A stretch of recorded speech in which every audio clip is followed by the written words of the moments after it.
శౌర్య దీప దగ్గరికి వచ్చి దీపాన్ని గట్టిగా హగ్ చేసుకుంటూ ఉంటుంది. ఇంతలో అక్కడ ఉన్న దీప అయితే అమ్మ శౌర్య అని చెప్పేసి అయితే తనను ముద్దు పెట్టుకుంటూ ఉంటుంది. ఏంటమ్మా నేను ఎంత పిలిచినా సరే నువ్వు బయటికి రాలేదు, తలుపులు వేసుకొని ఇంట్లోపలే ఉన్నావు అని చెప్పేసి అయితే అడుగుతూ ఉంటుంది. ఆ మాటలు వినగానే అక్కడ ఉన్న శౌర్య అయితే బూచోడు వస్తాడంట కదా, నన్ను తీసుకొని వెళ్ళిపోతాడంట కదా అని చెప్పేసి అయితే అంటూ ఉంటుంది. ఆ మాటలు వినగానే అక్కడ ఉన్న దీప అయితే ఒక్కసారిగా షాక్ అయిపోయి ఏంటి శౌర్య నువ్వేం మాట్లాడుతున్నావు అని చెప్పేసి అయితే అడుగుతూ ఉంటుంది. ఆ మాటలు వినగానే అక్కడ ఉన్న శౌర్య అయితే అవును ఆ బూచోడు వస్తాడు, నన్ను తీసుకుపోతాడు, అందుకే లోపల బీరువాలో దాక్కున్నాను, ఇప్పుడు మీ మాటలు విని బయటికి వచ్చాను అని చెప్పేసి అయితే అంటూ ఉంటుంది.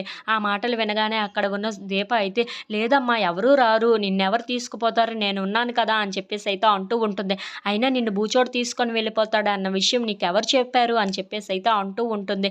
ఆ మాటలు వినగానే అక్కడ ఉన్న శౌర్య అయితే అవును నాకు చెప్పారు, నాకు జో చెప్పింది అని చెప్పేసి అయితే అంటూ ఉంటుంది. ఆ మాటలు వినగానే అక్కడ ఉన్న దీప, కార్తీక్ ఇంట్లో ఉన్న వాళ్ళందరూ అయితే ఒక్కసారిగా షాక్ అయిపోతూ ఉంటారు. ఏంటి జ్యోత్స్న చెప్పిందా నీకు అని చెప్పేసి అయితే అంటూ ఉంటుంది.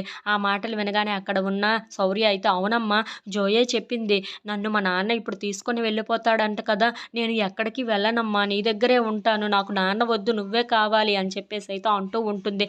ఆ మాటలు వినగానే అక్కడ ఉన్న దీప అయితే చాలా బాధపడుతూ అమ్మ శౌర్య నువ్వు ఎక్కడికి వెళ్ళవు, నా దగ్గరే ఉంటావు, నిన్ను ఎవ్వరూ తీసుకుపోలేరు, నేనే నిన్ను నా దగ్గరే ఉంచుకుంటాను అని చెప్పేసి అయితే అంటూ ఉంటుంది.